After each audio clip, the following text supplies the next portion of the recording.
उत्तर प्रदेश की राजनीति में हाशिए पे जा चुकी कांग्रेसी अचानक जोश में है। प्रियंका गांधी के सहारे उत्तर प्रदेश में एक ऐसी सियासी बिसात बिछाने की तैयारी चल रही है जिसमें प्रधानमंत्री नरेंद्र मोदी और भाजपा उलझ कर रह जाए। जोश इतना कि अब वो प्रधानमंत्री नरेंद्र मोदी के खिलाफ प्रियंका गांधी और राहुल गांधी को बनारस से चुनाव लड़ाने की मांग भी करने लगे हैं। चलिए मान भी लीजिए कि प्रियंका और राहुल अगर बनारस से चुनाव लड़ते हैं तो चुनावी समीकरण क्या होगा? क्या वाकई कांग्रेस के ये स्टार भाजपा के दिग्गज नेता नरेंद्र मोदी को बनारस में टक्कर दे पाएंगे? वैसे तो इन दोनों ही नेताओं के बनारस से चुनाव लड़ने को लेकर पार्टी के हाई लेवल पर कोई फिलहाल चर्चा नहीं बाहर आ रही है, लेकिन आप भी जानते हैं कि राजनीति तो संभावनाओं का खेल है, लिहाजा कांग्रेसियों का उत्साहित होना भी लाजमी है और कांग्रेस भी तो यही चाहती है कि कार्यकर्ताओं में उत्साह बना रहे। बनारस बीजेपी का सबसे मजबूत गढ़ है। इसे मूड और मिजाज से भाजपाई भी कहा जाता है। तभी तो 1991 से लेकर 2014 तक भाजपा लगातार यहां से जीतती रही। सिर्फ 2004 में एक बार ऐसा हुआ था जब बीजेपी से कांग्रेस ने इस सीट को छीन लिया। पिछले 3 दशकों से बनारस पर भाजपा का ही राज है, लेकिन इसका यह मतलब नहीं कि बनारस में कांग्रेस का रिवाइवल नहीं हो सकता। अगर बदले हालात में राहुल या प्रियंका मोदी के खिलाफ बनारस से चुनाव लड़ते हैं तो लड़ाई कांटे की होगी। प्रधानमंत्री नरेंद्र मोदी को बनारस में कुल 5,81,022 वोट मिले थे। दूसरे स्थान पर रहने वाले आम आदमी पार्टी के अरविंद केजरीवाल को 2,09,238 वोट मिले, जबकि वहीं कांग्रेस के प्रत्याशी अजय राय को 75,614 वोट मिले।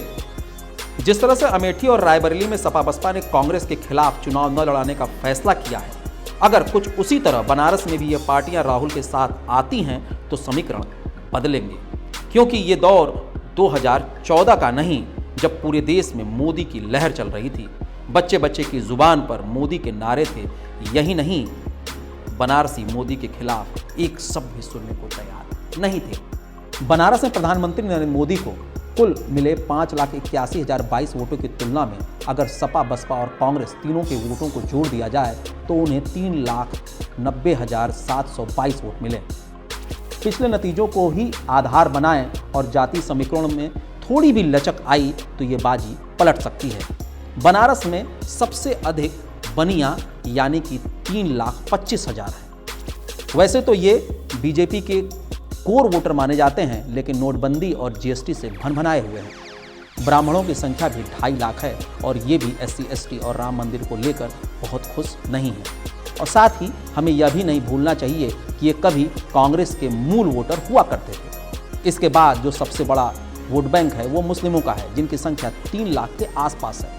माना जाता है कि ये वर्ग उसी को वोट करता है जो बीजेपी को टक्कर दे रहा हो और उसका वोटिंग परसेंटेज भी सबसे हाई होता है, जो चुनाव पर अच्छा खासा असर डालता है।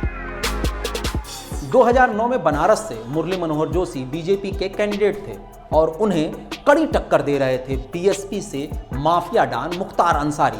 कहा जाता है कि आखिरी दौर में हिंदू मुस्लिम पोलराइजेशन के बाद बड़ी मुश्किल से वो जीत पाए थे।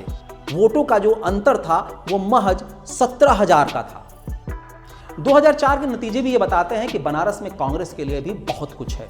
याद कीजिए फील गुड और शाइनिंग इंडिया का वो दौर जब राहुल गांधी के एक रोड शो ने बनारस में सियासी फिजा ही बदल दी थी। भाजपा से 3 बार सांसद रहे शंकर प्रसाद जायसवाल को कांग्रेस के डॉक्टर राजेश मिश्रा ने धूल चटा दी थी।